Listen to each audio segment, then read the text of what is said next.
someone who really knows what I would have wanted needs to be like approving those decisions. So. I'm happy to oblige. I can ask you because your spirit will be trapped in a crystal that I wear around my To neck. shy. Both Okay, I of wouldn't you. actually mind that. Never Like, letting us go. can I She's talk never to letting us Never. go. Yeah, You're but both gonna live. how come Andrea gets to live in a crystal and I'm like fucking frozen? I'm just like a frozen. No, corpse. you're because I'm trying to figure out how, depending on the circumstances, I'm either reanimating you or I'm also putting you in a ring. Fine.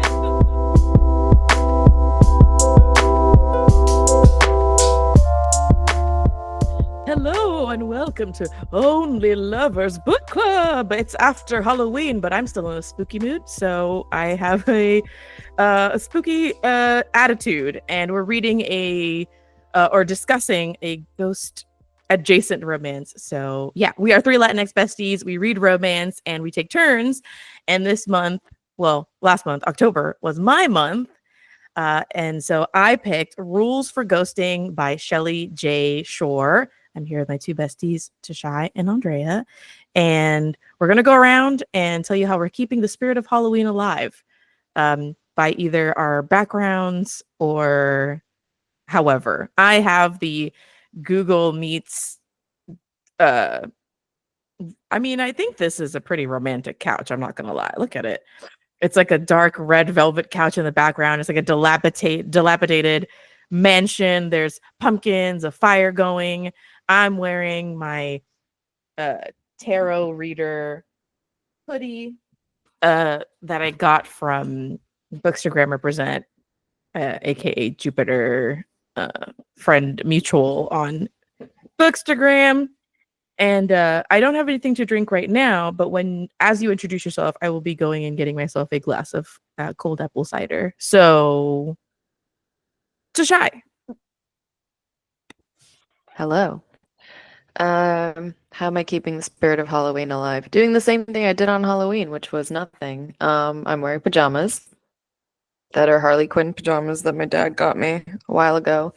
And I'm having a beer at what feels like breakfast time because I got up at like 10 something and then made like a late breakfast. So I'm having a slow go this morning, but there's a skull behind me.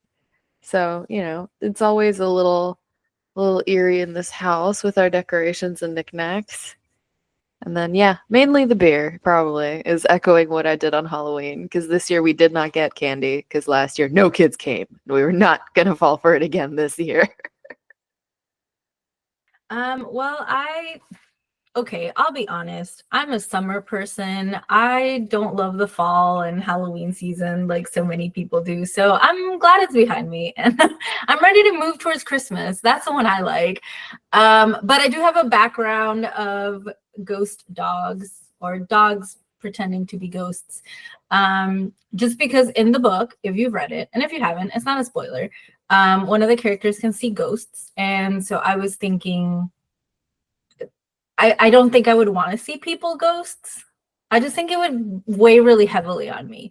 But I think I would love to see dog ghosts because I imagine all they would want from me is some licks, maybe a throw of their favorite ball one more time, their favorite treat, and then they would move on. And I feel like it would be really sweet. So that's what I picked as my background because that's what I would want if I had ghostly visions, for them to be of puppies.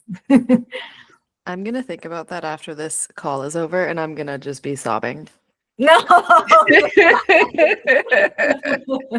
It can be good and bad. Like if I were to see ghost dogs, I'd be like excited to see my dogs. Like if like hopefully they're still hanging out, and I would want to see my dogs. But I would also be like, oh yeah, I think that's what I was thinking too. It's I don't know, Chris, you've read Darcy Little Badger's books, right? Yeah, and their most recent book, one of the characters has these like dogs, but it's like a pack of dogs, but only like 2 of the dogs are alive and the other 2 dogs are like ghosts, but they've like stayed with the family, and they still help them like find people because their job is to like find missing people.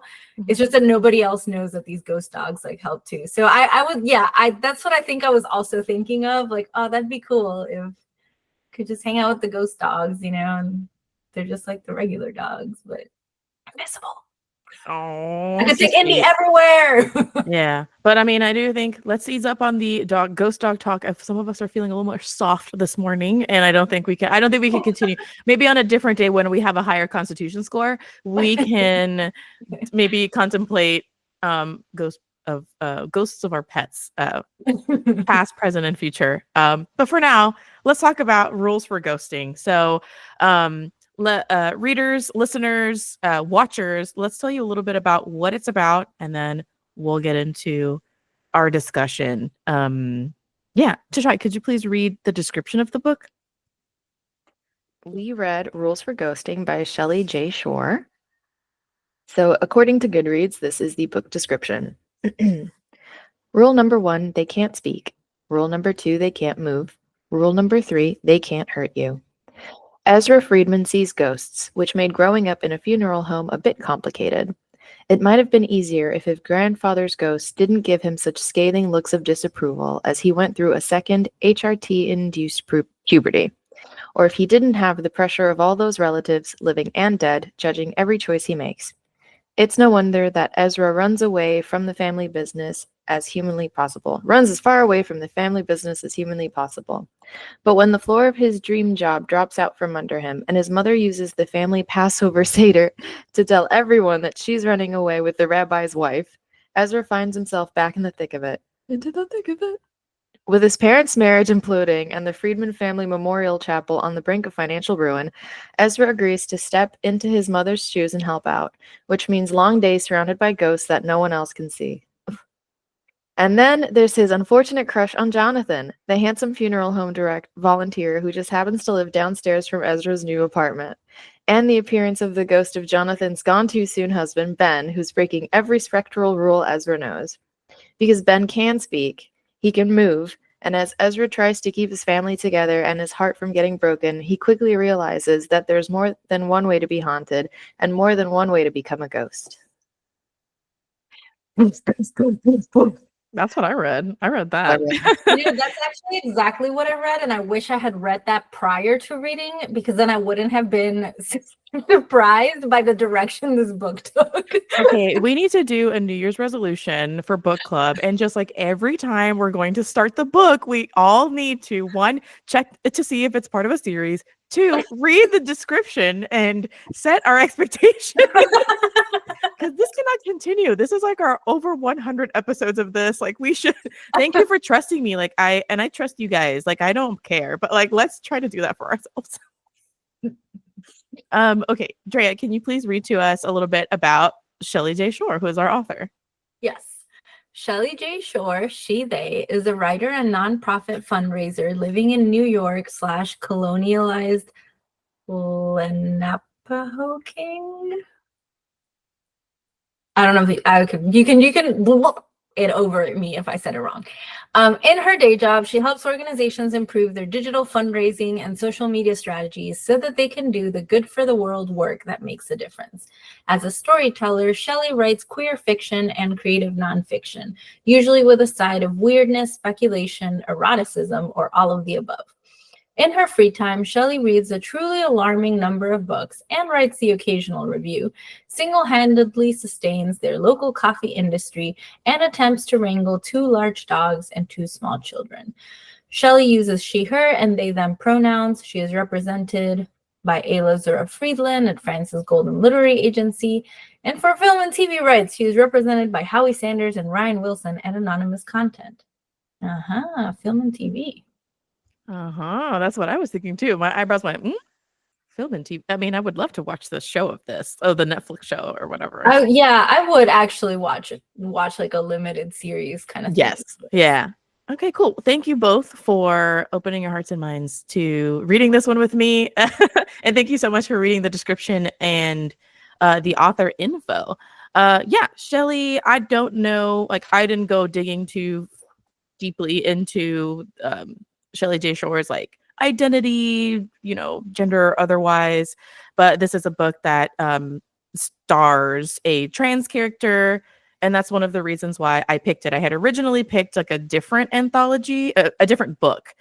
I picked an anthology that was about romances with ghosts, because I kind of wanted a little bit more of that. But we had already read an anthology, so I decided to switch it over, and I had received this from Random House or Dell, their imprint Dell. So I decided to go with it, and I'm really happy that I did. I thought it was cool. I'm like, ooh, okay. There's ghosts, there's queer and trans characters, there seems to be family drama. I underestimated all of those things and it got way more than I bargained for. But that's why I picked it. So let's give a spoiler warning now. We're going to probably get into the details of the book, the details that we remember, because this is a postponed book club meeting. But if you want a spoiler-free experience, then pause, go and find this book, go check it out in your local library, buy it at your local indie store, or listen to the audiobook, because that's what I did, and that was excellent. And yeah, check it out and then come back and listen to our discussion and let us know if you agree, disagree, leave us a comment, and don't forget, if you're here, to, like our video. So, spoilers.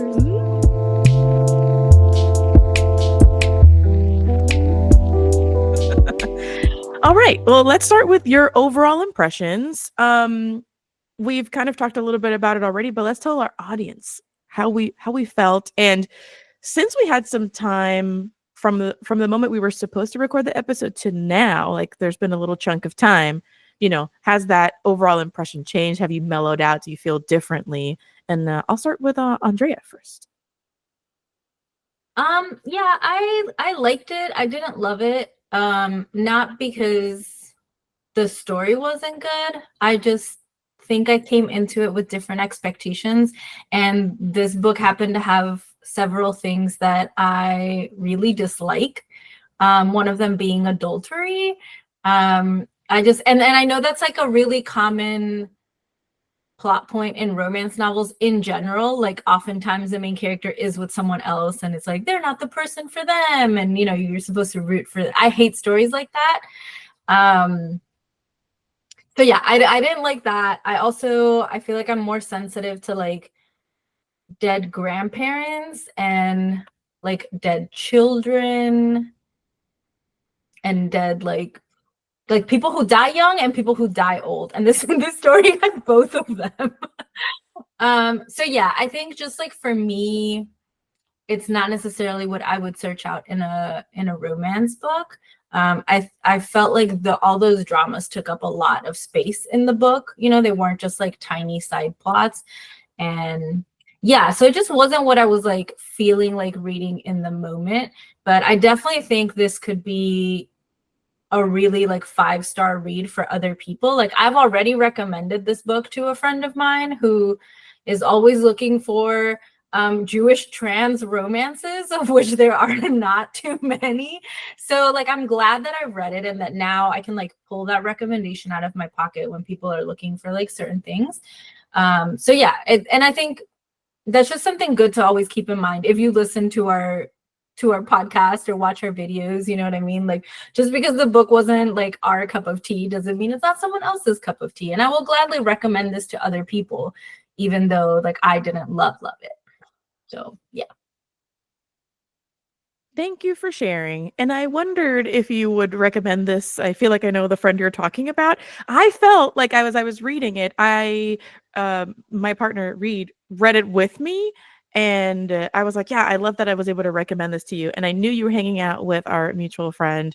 And I was like, I wonder if like, I feel like they would like this. So I'm glad that you were able to do that. But yeah. Okay. Tashawn, what about your overall impressions?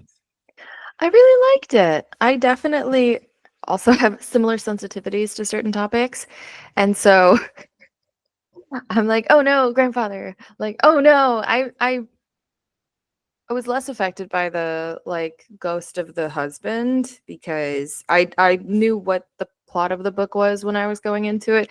But yeah, there's something about just like grandparents that it's like, ugh. So I had to also adjust myself to that. But I really enjoyed it. I think the things that I kind of picked out are things that I get annoyed by in any type of book. So there wasn't anything specific to this book that stood out as like a meh, I didn't really like this. I thought it was enjoyable. I thought the characters were interesting. I think there was a lot of people, like a lot of secondary characters in some scenes that made it hard for me to keep up with who's who. Especially when I think we get descriptions, like very quick descriptions about one thing that sets the character apart from the others, but then it's hard to remember who's the one that has like pink bangs. Like it's hard for me when it gets really busy like that, and I probably need to start making a little tree of characters when I read a book that has a bunch of people in it. But eventually I just kind of pretended they were a Greek chorus and all of them represent this roommate scenario. And there's the one roommate that's the closest friend, and that's the one that I kind of keep top of mind. But everyone else is just representing us as an audience. Like, and that's how I got through it. But I really liked it. I thought that the romance was nice. I thought the family dynamics were really interesting. And I do find the idea of working in like a funeral home or in the funeral business really fascinating because it's so personal to every family. Like everyone's basically going through some form of tragedy, but it's also a business, which is a super weird middle ground to be living in. And I've listened to a couple of podcasts and like have read articles and stuff by people who work in the funeral like industry. And it's interesting because I wish there's half of my brain that's like, oh, I'd be really good at this job. And then there's the other half of my brain that's like, I can't be around people that are sad because I would just be sobbing all the time. And I'm like, I'm too sensitive. So I wish that I could turn that off sometimes because I think working in this field would be like a really nice way to kind of, like they do in the book, try to give back to the community. But overall, I thought it was really good. I would definitely recommend it to people, just with the warning of like, it's sad. It talks about death. It talks about like processing that and relationships alongside that. But I enjoyed it a lot. Yeah, I will say I didn't mention that, but I also do love a funeral setting, a funeral home setting, whether it's in like movies or books. And I can only think of one other book, the Mercy Heart book that I think you and I The Undertaking of Heart and Mercy or something like Oh that. yeah, that one. I think that's the only book I can think of that also was set in like a funeral home, and I was like, "Ooh, this is cool. Sad, but cool." Yeah, so fun fact, when I was younger, I definitely contemplated working in funerary services. I was interested in being a funerary director and embalmer. My grandpa had un colmado, like a bodega, for those of you who don't like. I feel like depending on where you live, that's what it's called, but in PR, it was a colmado, and it was really close to the private school that me and Tashai kind of like went to for many years. And then right behind that colmado was a funerary home, Funeraria Carrasco. And so I was always like, oh, I want to do this. I want to work on this. And then I did get, I think, as far as like maybe looking into college options, but ultimately decided to pursue education. Silly me. If only I could go back and uh, and change things, I would maybe pursue something else. And not that education has been bad. It just, I feel like I'd be making more money. Anyway, so I was gonna say there's still time, people be dying. So that's it's true, but definitely a business that continues. yeah. I just feel like over time, like similar to how you'd be like, I'd be sad. I feel like that's true now for me. I would be sad. It would affect me differently. But had I been doing this for as long as I've been teaching, I feel like I would be more tolerant, or not jaded, but just like I would be able to create distance, insofar as, being able to deal with people and their tragedies or worst days, etc. Now I only have tolerance for like children and ornery parents and guardians. And so it's just different. It's just different. No, I get that. I made the comment the other day, like, I think that I would probably be a really, really good doctor if I didn't sob. If I didn't end up crying anytime like sad stuff happened and it was like, ooh, I got bad news, sorry. Like if I could turn that off, I would love to be a doctor because I think that shit's fascinating. The same with like the funeral stuff. It's so interesting, and the science behind body preservation stuff is fascinating. But then it's like Right, right. I don't know. I feel like I could have been good at it, but you never know. Maybe maybe there's a pivot coming towards me. Who knows? But yeah, I just wanted to put that fun fact out there because I love a funeral home setting as well, and I have watched and read a couple of books that are take place in one. I mean, famously, I feel like a lot of people have watched 6 Feet Under. That's one that takes place there. And as audience wise. I think the only one I've watched, it came out like recently. It was like around the pandemic, like start of the pandemic or mid-pandemic, and it was like a documentary that followed this random family that owned a funeral home, and they were trying to make it work like post-COVID, and those people were nuts. They were so funny. It was like reality TV, but in a I remember that show. I feel like people were talking about it, because everyone was like, "This is ridiculous." I loved it. Yeah, but as far as fiction, I feel like there's a couple. Nonfiction though, I know that you like Caitlin Doughty, and a lot of the content that she puts out and her activism as far as like death rights and things like that. So yeah, she has 3 books, and I would recommend all 3. But as far as rules for ghosting, I really liked it for so many reasons. I felt like it was a really rich story. So when, obviously like I knew there was going to be death in the book. I knew that it took place in a funeral home, and I felt like pretty primed for it. Not that, dead grandparents or loved ones, children don't affect me, but I was squarely in like, this is a book and then none of this is real. And so I'm just able to push forward. Not that it didn't tug on my heartstrings, or that I was really upset about certain things that were happening ghost-wise because I wasn't sure. For example, I was really hoping that Zadie wasn't mad at Ezra for being trans. Like I was just like, that can't be it.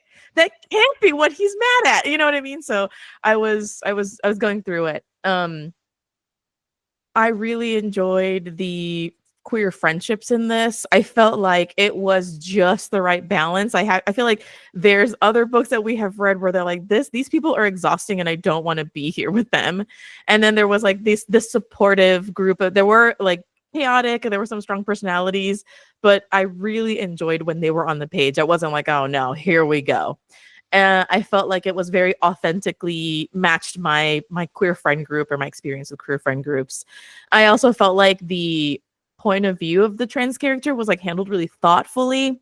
And I thought that it brought a lot of the things that I don't know firsthand, but I know kind of like secondhand because of my partner. And as like he was reading, he was like, wow, this book is like really good about, matching my experience like as a trans person. So I don't know. I loved it for so many things. I really like the family. I won't say that I loved every single family member, but I found myself invested in what was going on with them. And I also really enjoyed the romance developing. I did feel like it was drowned out by a lot of the stuff that was happening around it, like personally in Ezra's life, the stuff with the funeral home, it was just a lot of stuff was happening. And oddly enough, I really enjoyed like the spiritual life in this. When I was younger, I was definitely a more spiritual child. Now I'm like a bit more sardonic and realistic about spirituality, but I do kind of like miss the community aspect of it. But as someone who was like queer, whose partner is queer, it's like hard to find places that like meet all of my needs the way that, I want them and need them to in order to be like spiritually invested in that community. So yeah, there was a lot for me here. So yeah, thanks for sharing. I'm glad you overall enjoyed it and also have a good recommendation to give because I feel like it's worth a read, Okay. So one of the biggest things about this story is that family dynamic, family drama. I found like, yes, I did read the description, but I was completely caught off guard by what happened at the Seder when Ezra's mom comes out as an adulteress, but also having an affair with the rabbi's wife, and then also coming out as gay. And so I wonder how you felt about that and if you saw it coming, and then how you felt about the family's reaction to to her revelation and how they kind of sort of like separated themselves from her and subsequently treated her, because I definitely felt a type of way about it. Like I felt like I understood the reasons, but I was also like, wow, lots of judgy people here. Like I cast the first stone. So I don't know. I was firmly on team mom, but I want to know what you thought about all of that arroz con culo, because it was like one hell of a dinner to sit through. I'm gonna pick on Tashai.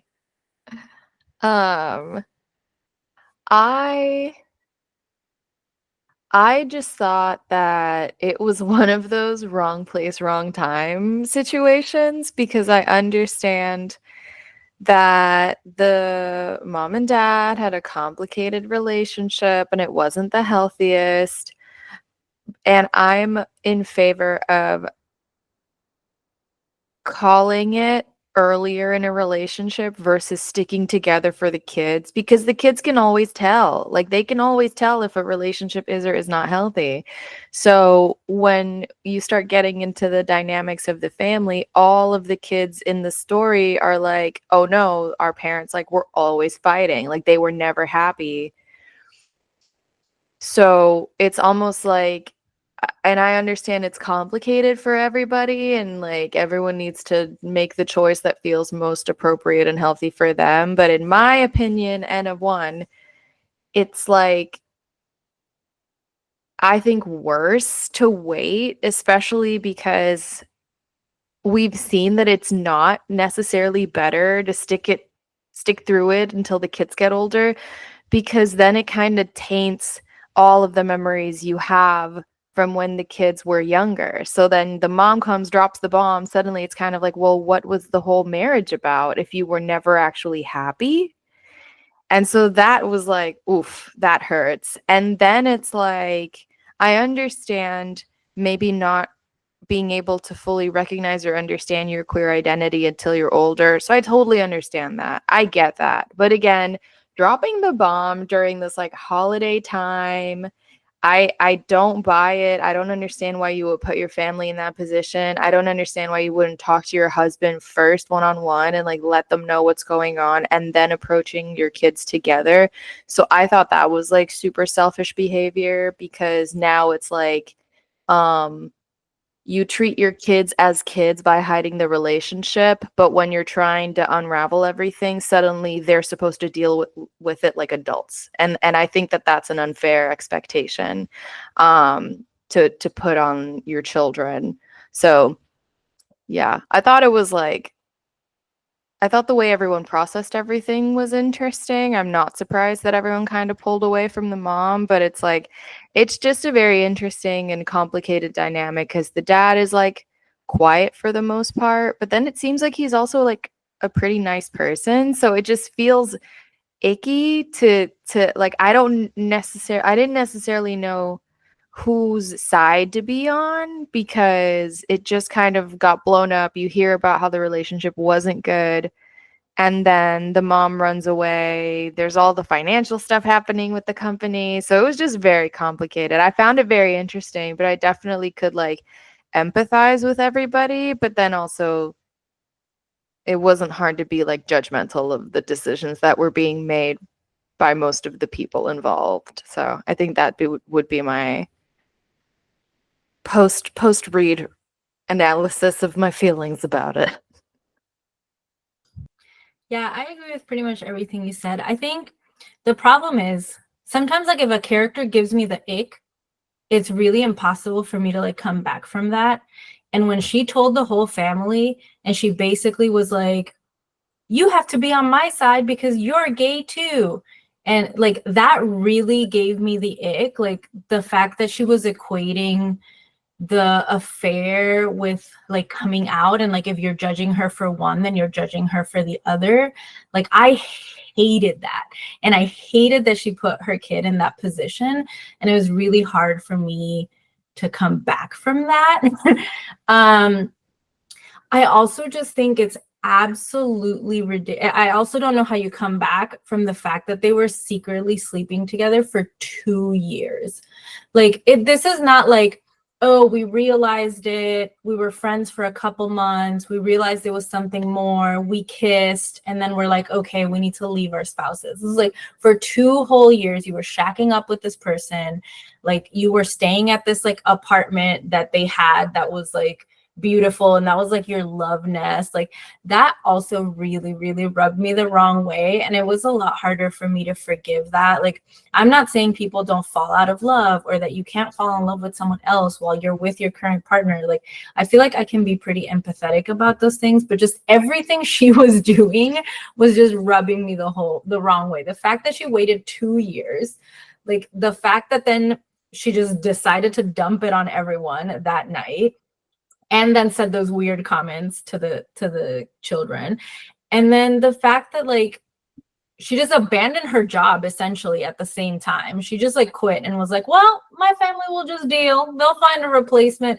and then was like, what, you're my replacement? I could have never imagined a child of mine would have to step up and clean up my mess. Like, lady, what did you think was going to happen? Like, you left, someone has to do your job, you know? Like, the whole thing was just so beyond selfish, and I just did not find any redeeming qualities in this woman whatsoever. So I hated her, and I was firmly on the dad's side simply because he was not her. It wasn't that he did anything better, it's just that everything she did rubbed me the wrong way, so I just could not stand her. I don't know what I would do as her if I was her child. I am a very non-confrontational person, and I do tend to defer to other people and do the apologizing for other people. So I probably would have just talked to her and like let her back into my life, because that's the sort of person I am. But since she's not my mother, I can be judgmental, Drea, and say I hated her guts. I think that's a good point. And I think that's honestly what I struggled a little bit with, because I agree with what you guys are saying. Wrong place, wrong time, wrong way to handle it. And yeah, just treating Ezra a little bit unfairly because like, oh, we're on the same team now. But because I felt like, yes, entitled to judge her for sure. But because I was just struggling with like how her kids were like judging her mad hard too. Because I felt like they needed a lot of work in their communication, and it was hard to read for me.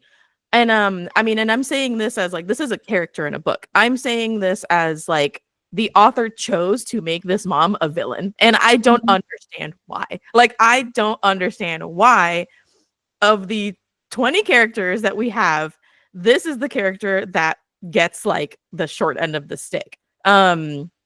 I tried to imagine how it would be if it was like the opposite, like if dad had, and I feel like I maybe would have felt a little bit differently. I would have been like, yeah, stop talking to him or whatever. Like, I don't know what about that I didn't enjoy. But I found it, yeah, it was a really complicated and difficult situation. Oh, and sorry, and mentioning the mom too, I also thought it was like a really terrible, just adding fuel to the fire of, I don't know why the author did this to the characters, but the fact that what's the name of the love interest? Ooh, Jonathan. The fact that Jonathan like died while driving because his mom didn't take him because she was currently having a tryst, like in the like, why did that have to be right? Like, also, yeah, exactly. Ben died because the moms were having an affair. Yes, and instead of her doing her job, she sent him to do his job. Yeah, that made it like. It was bad. And so I'm just wondering, what was the reason? Because that's where I'm struggling. I'm like, because she's not as involved in the story outside of that. It feels really weird and a little like she's like, it's kind of like sets up this big explosion of drama and awkwardness between her and her kids, but also between Ezra and Jonathan, as like, they're both there for this revelation, and then they both have to deal with, oh shit, it's because of my mom's and your mother-in-law's actions that potentially, like Jonathan's husband could have died in any other kind of incident, but this is the one that like, I'm like, why is mom a villain here? She did not have to. I feel like mom didn't have to do quite as much work story-wise as like the rest of the characters. I do truly feel like seeing the drama between the spouses, between like mom and dad, seeing how maybe they weren't like the most connected, like they talked about it, but like seeing it felt like, well, I don't know what's going on with them, so I don't understand why she felt like she had to have this affair, like I don't understand. But I also felt like dad gets to just be quiet, he gets to be sad, he gets to be in his office, and then the mom character has to literally carry the entire like boulder of guilt and blame for everything outside of Ezra's immediate romantic drama. That's what I was struggling with. Like I was like, why not have one of the kids be kinder to her? Why not like have that communication, start happening a little bit sooner? They're mad at her all the time for like 90% of the book. And this woman, the only thing that she did was just be a human being, a elder queer who came out late and made some poor decisions. But ultimately, like 90% of the book, mom is the bad guy. And I'm just like, I don't know. I didn't love that. I do think like part of that though is because they don't have a choice because they work with the dad. Mm-hmm. And I feel like that is unfortunately the way it often plays in real life. It's like whichever parent the kids are around the most, it's like it's harder to be angry with someone that you're living with or like working with versus the one who is absent. So I thought it was realistic, but yeah, I hadn't really thought about. I'm glad you brought up like, oh yeah, I'm feeling all this anger towards her because the author wanted me to feel all this anger towards her. And yeah, it was a choice. It was a choice. I will say, I also think it's an interesting choice because it's like I'm supposed to be mad at the mom,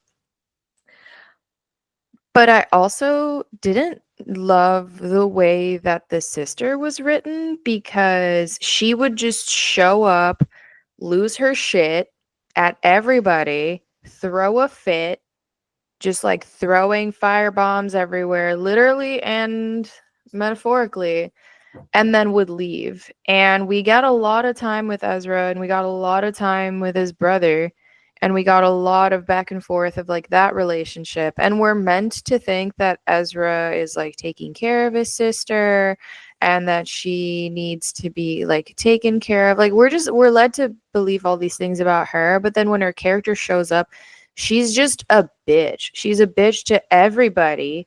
They for some reason are like, oh, Ezra and his mom are super connected, but the sister is like the one that's like taking it the worst. And I'm like, why? I don't understand what this dynamic is. I don't know, because usually there's one golden child. I don't understand who you're trying to tell me is the golden child. And also the mom is the villain, but then the sister's just like fucking crazy. And there's something about, I've noticed a couple of off the tip of my tongue, like I can't remember specifically, but there's this thing where they'll write family dynamics and just have a sister who's crazy for no reason. Fucking the breakup list. Yeah, like they have the sister just be mean and selfish and just do the most to destroy the main character's life.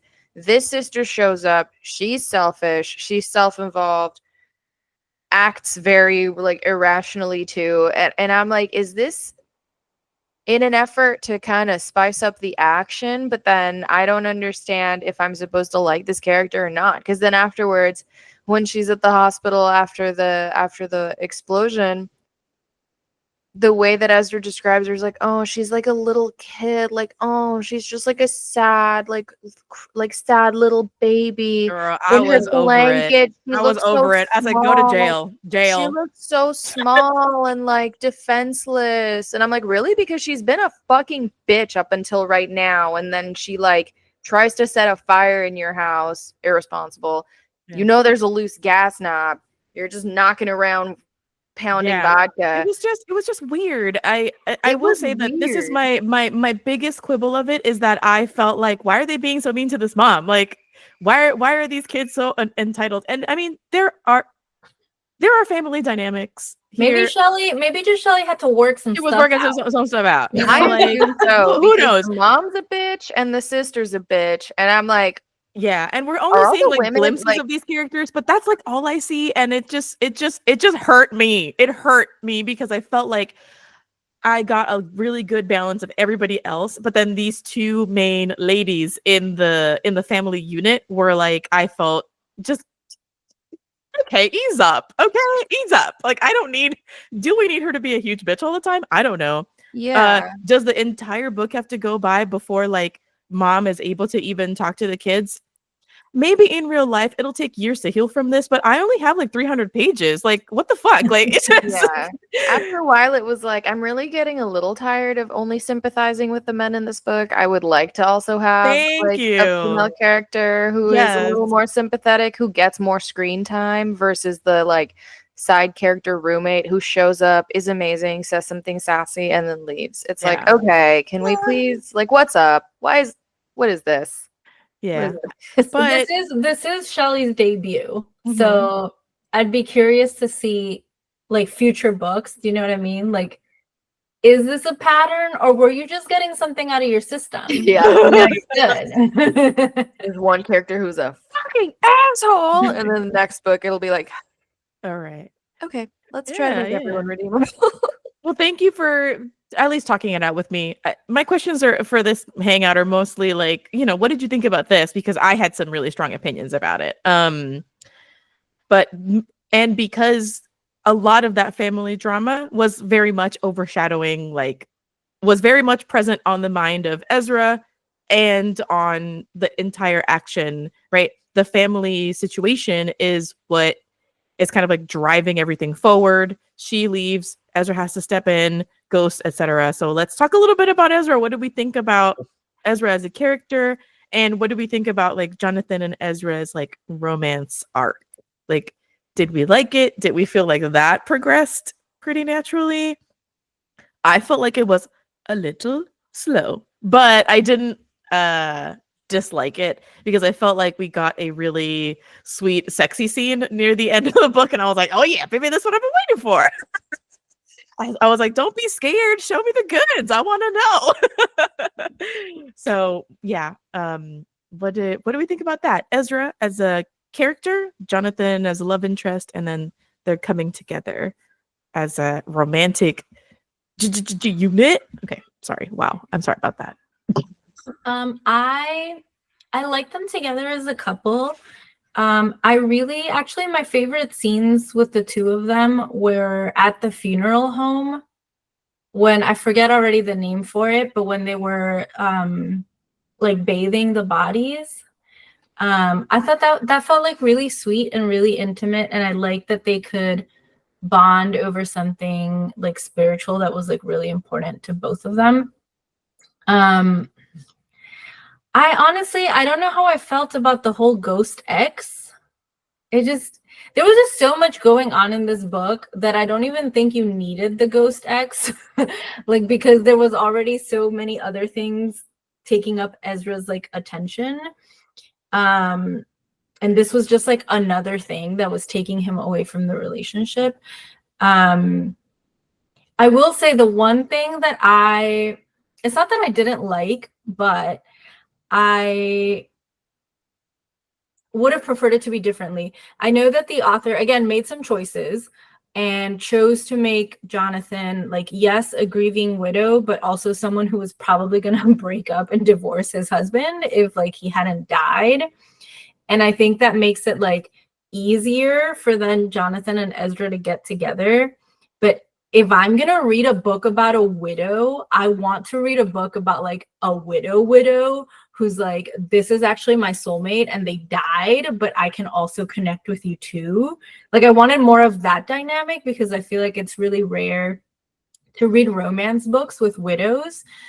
And I just wanted to see a little bit more of that, as opposed to, it felt like what was holding Jonathan back wasn't so much his like deep love for his deceased spouse, but like the guilt over the fact that their relationship was like on the rocks and they were never able to like talk about it properly before he died. And I just kind of wish it was a different Like I wanted to see more of a different kind of widow second chance romance kind of thing, as opposed to that. But I understand the choice because it definitely makes it's the same as telling us, oh, mom and dad had a rocky relationship, so you shouldn't be as upset about this like affair because it was inevitable. Like I get it, I get the choices, but for me personally, I would have wanted to see more of that, and that's just because I've liked it in books in the past. Like I like the idea that like you can love more than one person at the same time, and like you can have all this love for this like dead person that you would still be with 100% if they hadn't died, but then also find love again. And I kind of wanted that from Jonathan and didn't get it, and that was a little disappointing. But I think that's just like me personally. A lot of people were probably like, that's very valid. That's that's very valid. And I do think that it is kind of like a wee bit of a cop out. It's like, hey, don't feel bad. This was ending anyway, you know? I felt like it made the ghost feel even more unnecessary, because then what are you even doing here? Like you're not even trying to get in the way of this relationship. You want them to get together. Which would have been funnier. I honestly I was like, this would have been funny, and that's kind of what I was expecting the book to be. That this is like going to be like interference between this budding romance. I thought it was more subtle, more nuanced. But I agree. It would have been interesting, especially because Jonathan at some points does say, I'm still in love with my husband. Like, I'm still in love with him. But you realize that it's like the idea of him, the idea of them working out is what, you know, he loves, and was having a hard time getting closure from the way things ended without them actually being able to sign the divorce papers. Okay. So, Tash, what do you think? I'm eager to hear your thoughts.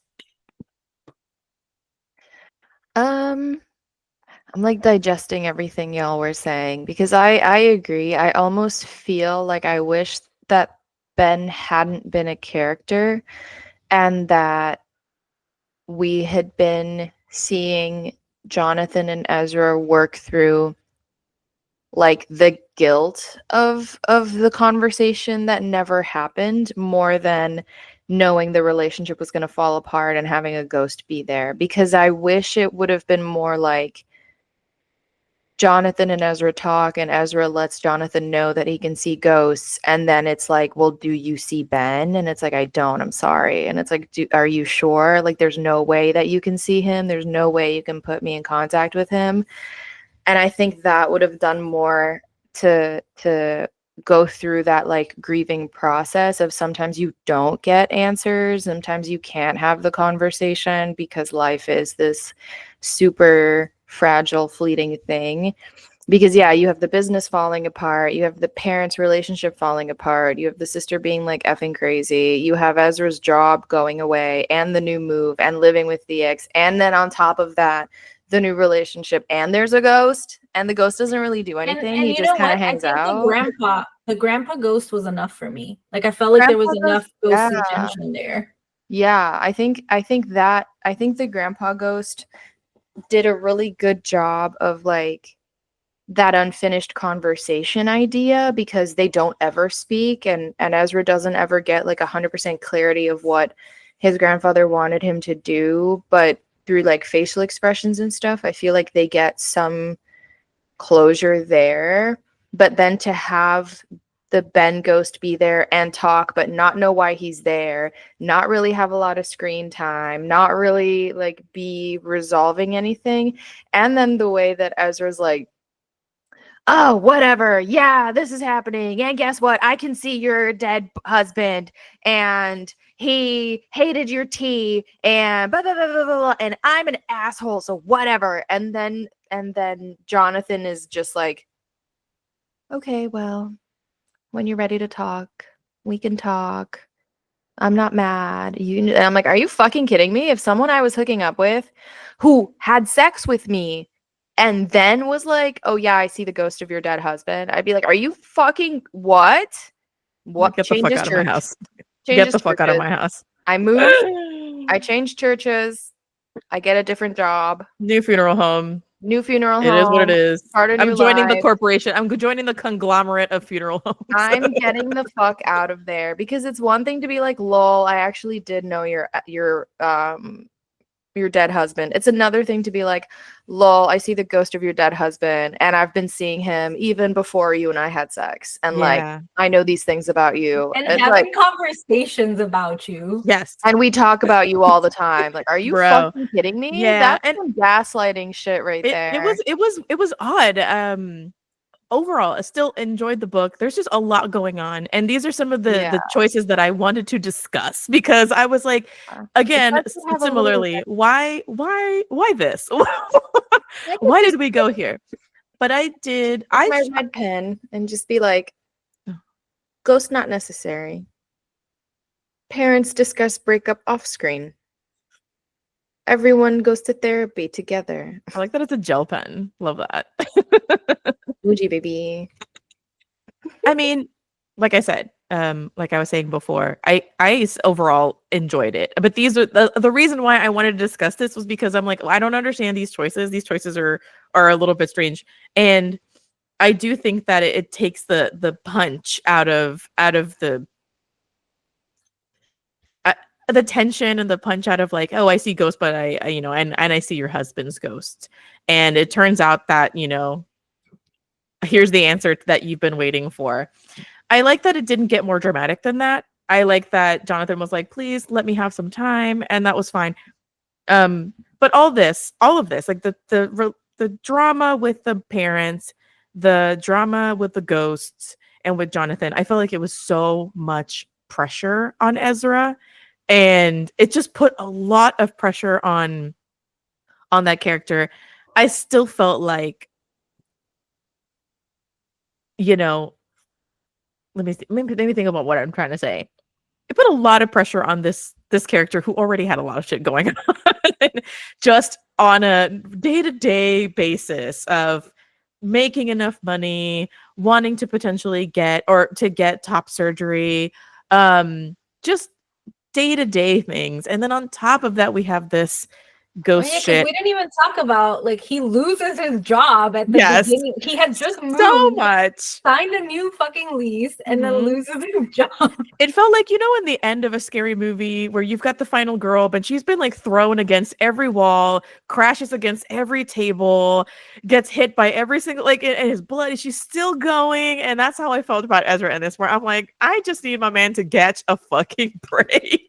Yeah, like, can you go park your car in like a mall parking lot somewhere and just take a nap in the back seat? Yeah, but Can you just I take also like a solid 45 Mhm. break, drink But I some did water? feel like that was really realistic. Like, I was like, I get this because I have felt like I've been kind of like running from a trash fire to trash fire and trying to put things out. I feel responsible for these problems for these people, and so I want to try and fix everything. And I could totally see someone getting run ragged Yeah. between all of these different dynamics, all of these different problems, taking it upon himself to kind of solve it. And then on top of that, also deal with like body stuff, like past relationship stuff, housing stuff, a needy dog, No, I was expecting a crash out way sooner. Yeah, the crash Like, happens. I was like, oh, I'm assuming the crash out is where the reveal is going to happen that he sees ghosts, not, I can't believe our parents are divorced and I see ghosts. And then the brother and sister being like, what? What? Yeah. And they believed him so fast too. I'm like, wow. Right. So they believe that he can see ghosts, but they can't find it in their hearts to forgive their mother for being like not perfect. I don't get it. I mean, I get it, but I'm also like, can we please be nicer to this person? Like, I know that it's not like an excuse, and I could see where she could potentially conflate, oh yeah, I'm queer and you're queer, and so now we can connect over this. Like, those are apples and oranges. But I do feel like, come on, man, like, you guys are whack. You guys are whack. This family's whack. Yeah. Because I do think it was like the excitement of finally I can talk about the fact that I'm having these feelings, and it's like, cool, mom, put a pin on that. We'll talk about that in a few weeks. For now, what the fuck do you mean you've been having an affair for 2 years? What the fuck? That's like not Gucci. What is this? And then after it was all said and done, it's like, well, I'm glad that you found yourself. No, you know what I thought was really funny when the siblings find out that Ezra can see ghosts, and they're all like, oh, that explains how you would just like stare into a wall like you were having a seizure, or like jump. And I'm like, these things, you've been noticing these things for years, and none of you was ever like, hey, baby bro, you okay? Like, something going on, you know? You like space out for minutes at a time. You're just like not there. Like, it's like nobody, like, we've all been noticing this, and you just thought that was like a normal part of your brother's like existence. Yeah, wild times. And what did you think of the the rules for ghosting and the dynamic between Ezra and the ghosts? I feel like if I were someone who were to be encountering ghosts, well, I don't know, you tell me how you would react to this. But I would also be like, I do not see it. I do not see it. I do not perceive it. Ghosts are scary to me. Like, I'm like, oh, I don't want to, mainly because I feel like there's no stopping them. Like, they're not playing by the same rules. And I kind of like that creepiness in the beginning, especially when Ezra was seeing a ghost and then they kind of like fractured into like a moment and then like fractured back into it and then disappeared. It felt truly terrifying. And then the fact that he could like ignore it and it became just like the banality of his life, you know, just like, I guess this is what it is, you know, that ghost stuff. I thought that was really cool and really well done. I enjoyed that because I'm like, well, what are you supposed to do? You just kind of live or lose your mind. And so, you know, I don't know. I feel like maybe talking about it and getting like blaster exercise might have been an option. And then what do we think about how the ghost thing gets solved, quote unquote, right? Because there is the way that the ghosts behave in the beginning of the book and how Ezra's reacting, and then at the end of the book there's like a different kind of like relationship there. What did you think about that? First of all, this isn't actually even part of your question, but I was really upset that we never found out why Ben can break all these rules. Like, I think he was I feel like Jonathan was like, oh, he's just so stubborn, and I'm like, okay. No, but there's other ghosts that must surely be as stubborn as him. So I don't understand. I wanted them all to behave the same way, and if he's the exception and he can move between locations and speak and do all these things, then I wanted like a concrete answer as to why. And I thought it was gonna have to do with like the fact, like with Jonathan, and you know, but I don't know. I just that irked me because I wanted the world to have very set rules, you know, and for the exceptions to be explained. But other than that, I didn't have any issues with the ghosts. I don't think I would have a problem with seeing the ghosts. I would definitely tell you all right away, though. I would not keep this hidden for like 15 years. Like, absolutely not. Everybody in my life would know it. I mean, would they believe me? I don't know, but everyone would know it. But no, I thought it was done in a way. Yeah, I never thought he was in danger. And so I never felt like scared for him. I think that helped. Obviously, you read and you see movies where like the ghosts can harm you and things can become really terrifying. And that was clearly not his experience. So I would have had no problem, I think, having the same experience as him. My biggest hangup was I just wanted to know why all of a sudden Ben could break all the rules. Unfair. I'm going to retcon. And this is how we solve why Ben can do these things. If through some random decision, if Ezra had somehow been involved in the accident so that he was somehow connected to Ben dying, then it would make sense to me that he can talk to Ben, because then he's directly linked to the death somehow. And the reason he can talk to Ben is because part of like his unresolved stuff has to do with Ezra. If that's part of the story, then I buy that he's the exception to the rule, because then he's the only ghost so far that Ezra would have like directly had a connection with. In thinking about it, of like, how do I solve for the fact that Ben is the exception to the rule? In one way or the other, if somehow Ezra was indirectly responsible for it, there you go. That's how that gets solved. So just wanted to voice that first because I'm like, that is like the lingering question. And yeah, if there's a rule, I want everyone to follow it unless there's an exception. That's my exception. Ezra, maybe he like Yeah, because I was feel like supposed to take the car to get fixed and he never did because he got distracted by something in his personal life. Maybe his breakup. He got distracted by his own breakup, didn't take the car in to get tuned up. The brakes had an issue. That's the car that Ben took to go run the errand. That's how he dies. Boom. Suddenly, that's why he can talk to the ghost. yeah, because I feel like his grandfather was a really stubborn man too. So it just, you know what I mean, and clearly had a very personal connection to him. So it just irked me that he could talk to Ben and not to his grandfather. Why not? Mama, let's pretend that the brake check was part of the story, and then that way it's a little more of a satisfying circle. How do I feel about the rules for ghosting? As you were asking it, I was trying to think how I would react and acclimate to seeing ghosts. And then I think that I would treat it the same way that I treat living here, which is you just pretend that nothing is happening and you pretend that whatever is happening is like normal and standard, and that way you don't draw attention to yourself. Because I was trying to think like, oh, what would I do if I see a ghost? And I'm like, yeah, probably the same things I do whenever someone's like taking a piss on the subway car at like 5 p.m. on the corner, and you're like in the car with that person. You just walk to the other side and you look out the window and you just pretend that that's not happening. The amount of people that I've had to pretend aren't taking a shit in a bush or in between parked cars as I'm walking by them is like more than I would like it to be. So yeah, I think similarly to survive seeing ghosts, you just have to live in New York for a year, and then that's how you get used to it. Is you just Yeah, I feel like we've all put this into practice, by the way. Like, especially when we were being low key, kind of like stalked by a clown with a machete. Yeah, I feel like that definitely was a moment where we were like, "Be cool, be cool. This isn't happening. We're fine." Don't look to your left. Walk at a brisk but not running pace. Make sure you look like you know where you're going, and then you keep walking. That's what that is. Yeah, that's the rule for ghosting. I liked Ezra. Yeah, but I want to talk to the ghost though.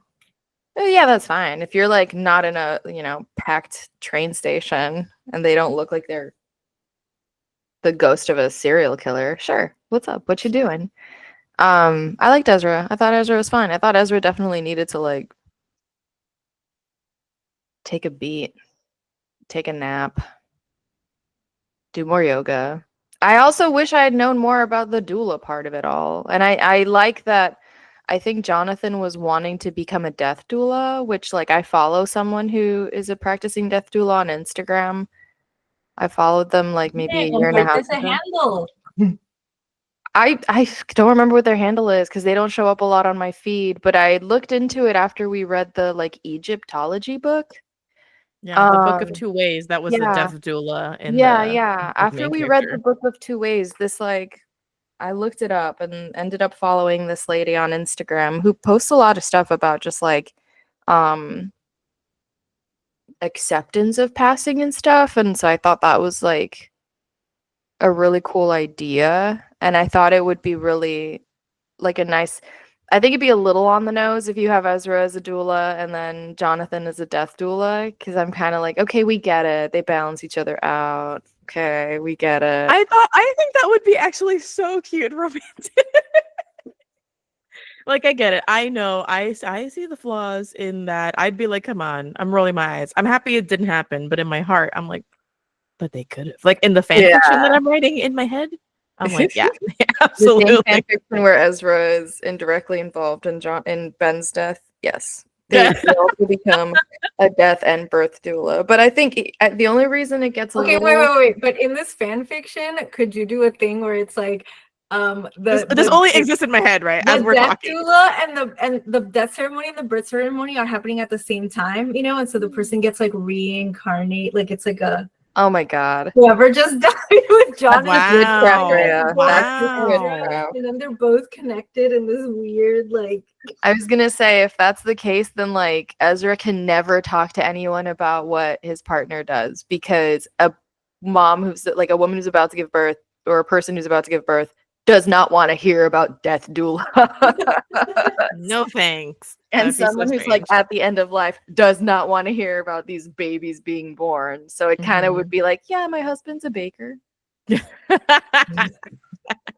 He works at a bakery, nondescript bakery. Yeah. I don't have any more questions outside of this. Was there anything that you kind of wanted to bring up? There was so much that we could talk about. There was so much going on in this book. So listeners and watchers, if there's something that you want to discuss, feel free to leave us a comment or like send a message on Instagram. There was a lot. But if there's anything that you wanted to discuss, I only have one more question. And related to the book, and then we can talk about what else we're reading and what we're going to read next. I agree with what Tosh said, that there were a lot of side characters, and it definitely made me wonder if the author was setting this up to be like a series of romances set in this town, you know, and it's like with different people that have cameoed in the books, because I feel like all the friends had really cool jobs or like did really cool like hobbies on the side. So I was wondering if, I mean, and who knows, there's no second book announced, but I was trying to figure out like, ooh, who could get their own like spinoff, you know what I mean? Like maybe it's the brother and the one lady who kept showing up to try to get them into incorporate them into that. It could be a sibling too, not just the friends. You're right. Anyway, I always wonder about that, especially like in romance. If there's like a big cast, I'm like, are you setting this up for more books? Cool. Yeah, I wondered that as well, but I can't see. I mean, maybe the little sister I would kind of see. Hopefully she gets some sort of redemption arc. If there is a book and it has to do with her, then I want it to be like, you know, that she's just growing up and being a normal person in society. And again, being normal, overrated, but maybe not just being a pain in the ass to her family. That would be a cool start. What about you, Tasha? Anything that we haven't touched on that you kind of wanted to bring forth? No, I think we've basically talked about everything. My main beef was like the sister character, and like that I didn't love the way that they were portrayed. I did think it was funny they hinted at a possible relationship between the corporate lady and the brother, which I'm like, I think it's funny, but there was so much acid towards her from the entire family that I'm like, I don't see any world where they do start dating. Right. I'm like, how does this work out? Yeah. What your job is. You're literally having to like change the legal registration of this business so you don't lose it. I don't think anyone's that hot. No offense. Yeah. I mean, maybe. Who knows? You know? Yeah, but maybe it's a thing where like then she like converts. She's not gonna do that. That's not gonna happen. Do you know how much money she probably makes? Okay, but a love can conquer all, you know? It can break the rules of ghosting, you know? I wish that we had gotten maybe like a ending that like kind of made I just wanted everybody to be okay. And so foolishly, I wanted to just have like a happily ever after. We're happy. We're having a Seder do-over, and like mom is there, and like everybody. You know, I mean, I know that they're probably gonna. Yeah, because I also do think that it was like a little too convenient that the affair partner was also like, oh yeah, I can like file these legal documents, and I know how to write these proposals, and I know how to do this and that. I'm like, okay, no, there's too much. There's too much. Like, yeah. No. In this small town, no, that I don't believe. But there was a lot I liked. There was a lot I liked about this book. I think for a debut, it did a really good job. I think the concept was really great. I think there was a lot of sensitivity with how a lot of different topics were broached. I just have like nitpicky things for certain things that don't necessarily even ruin the book for me at all. But it really is like if I have to pull things that I would like to adjust to make it stronger in my opinion, then like this is how I would do it. But that's also probably why there are editors and why there are people who don't work as editors, aka me, because who knows if the changes I made would make this like a weaker book, you know? But I think overall it was fun. I liked the world of it. I thought it was a fun concept. Yeah, I liked it too. I would still recommend this book. Like the discussion that I'm having with you, it's like, here's what I thought. What do we think about it? And then like I'll see where I land on it because I love this book. I know my partner loved this book, and I hope that anybody who reads it loves it and finds it as rich of a story as I did as well. And maybe you can explain to me why Ben was able to break the rules. I mean, truly, not like oh, he just wanted to help Ezra get it was part of Ezra's self-discovery. No, why was he breaking the rules of ghosting? Seriously. I think that's a valid question to ask. And sometimes, things are what they are and I can let it go, but who cares? Also, I did just drop in our chat the Instagram handle for the death doula I follow is Going with Grace. Going with Grace. Which That's tell me that's cool. not a great fucking title for a book. Or a She's show. so beautiful too. Holy She shit. is. I follow this person on my Queerthology page because we read a death acceptance anthology, and so I was on the lookout for death doulas and things about death positivity. So that's interesting and exciting. Yeah, I follow them. I read their stuff every now and then when they post, but it's one of those things where I have to like. Have you gotten her book?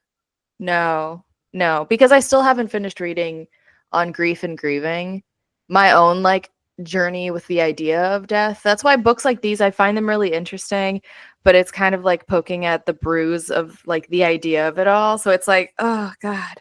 Yeah, I hear you. I actually just pulled this out this morning.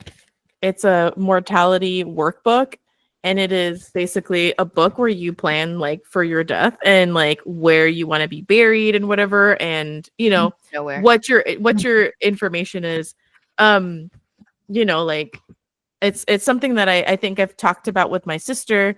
Now that I'm living with my partner, it's like, oh yeah, we should, like, if something happens, like I want to know like where your papers are, who I should contact, what do you want, like, do you want to be buried, do you want to be cremated, what's going on. And so it's a lot of like mundane details that like go along with the process of grief and whatever, and planning for things has always kind of like helped me feel good about the inevitability of things as well.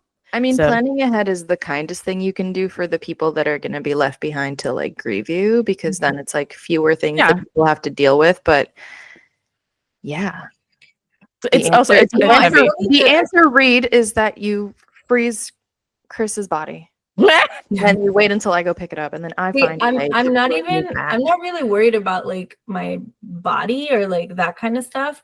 But I know I definitely have to set up like some legal documents for like my creative body of work, and I still do want to make you all in charge, like the two of you be in charge of like if someone wants to make a movie out of one of my books like 10 years after my death, you know what I mean, like someone who really knows what I would have wanted and needs to be like approving those decisions. So. Happy to oblige. I can ask you because your spirit will be trapped in a crystal that I wear around my neck.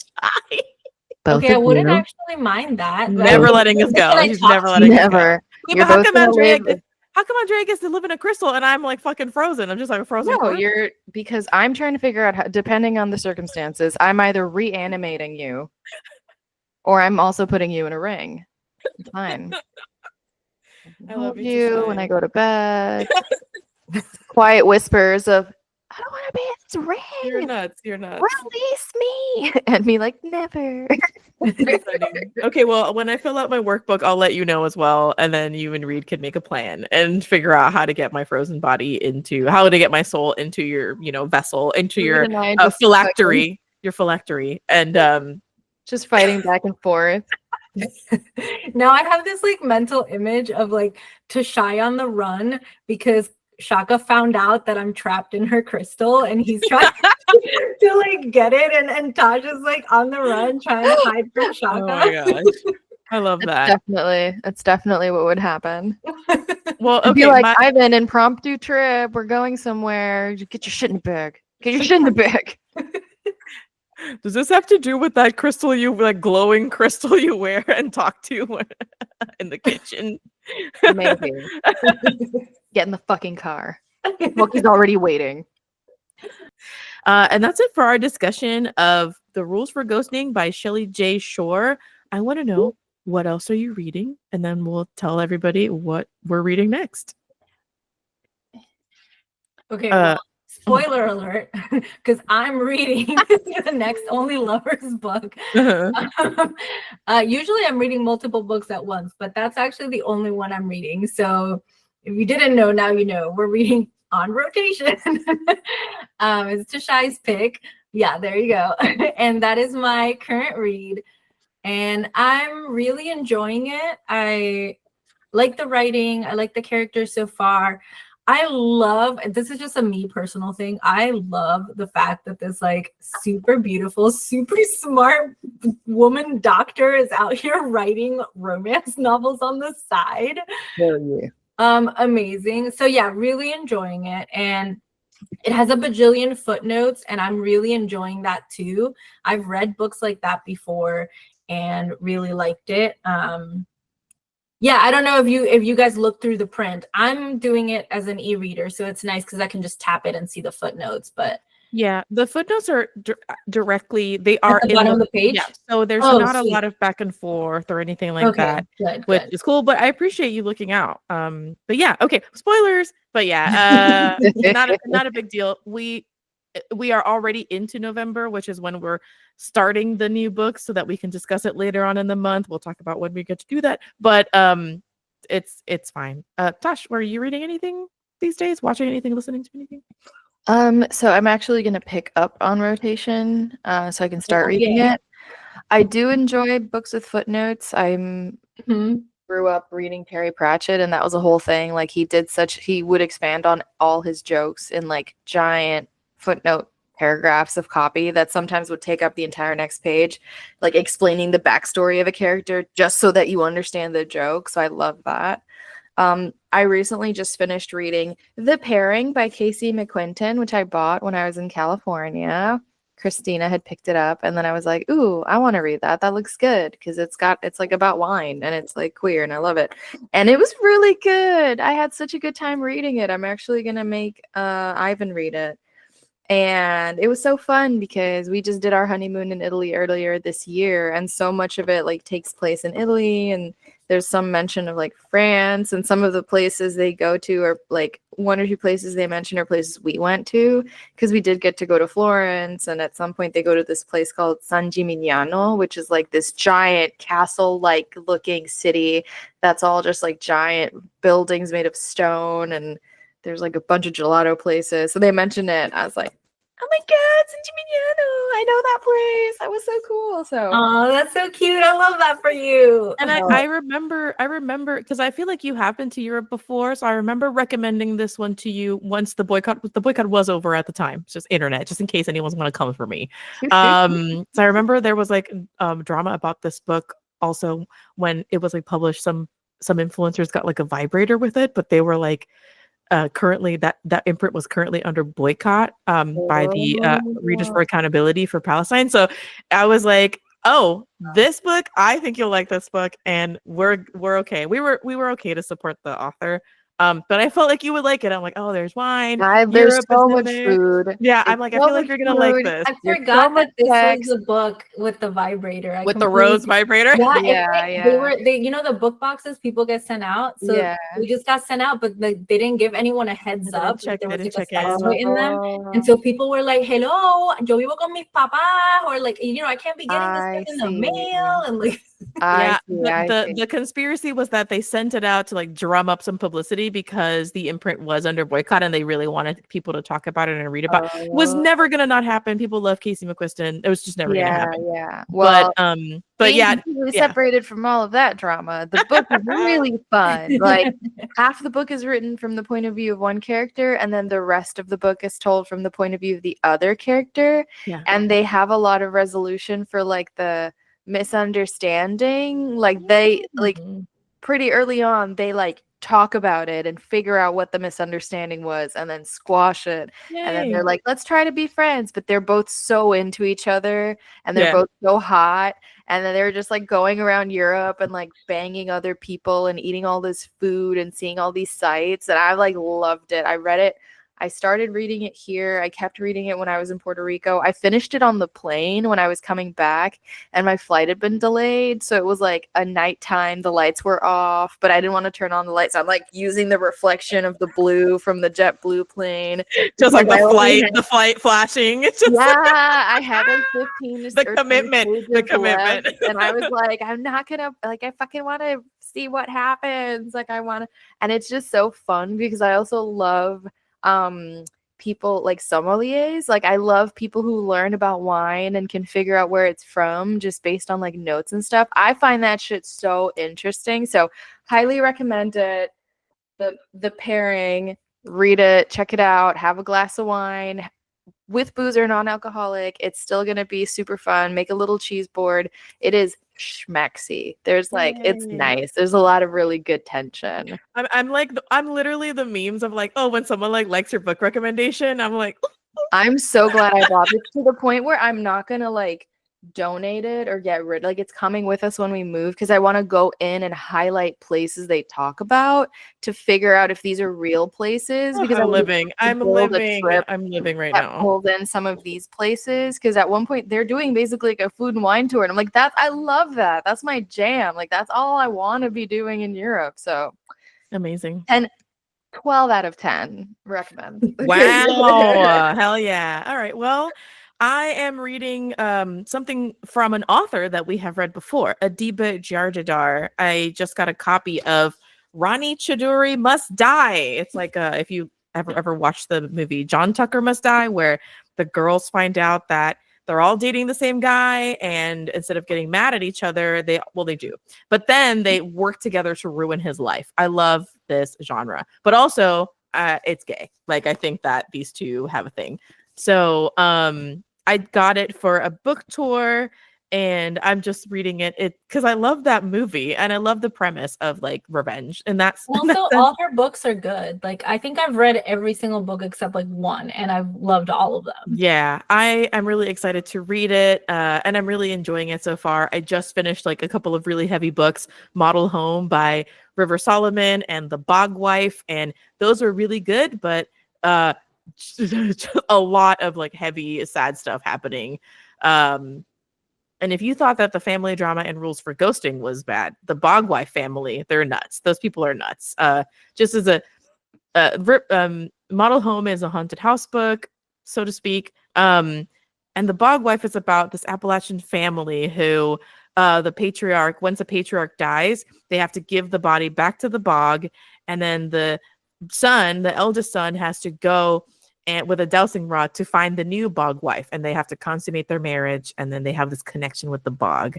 But after the current patriarch dies, this isn't a spoiler, they have to, like, something goes wrong, and I didn't know if I was gonna like it after the first few chapters, and then suddenly I was sucked in to the bog. Like, I could not let this book go.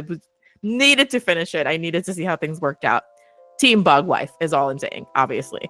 But yeah, thanks for your thoughts about the book, and for sharing how great I am at recommending books, honestly, and how whatever you're reading and your experiences. I really treasure this time together. And with that, we'll come to a close. So we'll see you, audience, listeners, readers, lovely people, in a couple of weeks, where we'll discuss On Rotation by Shirlene Obuobi. That's Tashai's pick, if I'm not mistaken.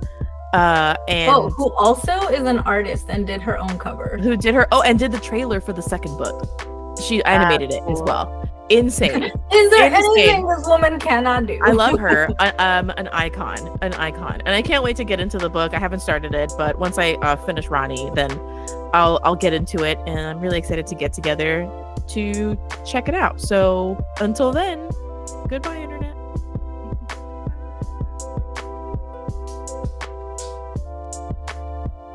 Thank you for making it to the end of our episode and spending some time with us. May you spend as many hours as you want with us for the rest of your life, and maybe even in the afterlife. You can support Only Lovers Book Club for free by subscribing to our shows and sharing our episodes. Make sure to like the video if you're on YouTube, leave us a comment, or if you're listening to us, don't forget to leave us a review in the podcast app of your choice. You can become a supporter on Ko-fi or buy some books from our bookshop. All these links are in the description box. Follow us on Instagram at Only Lovers Book Club.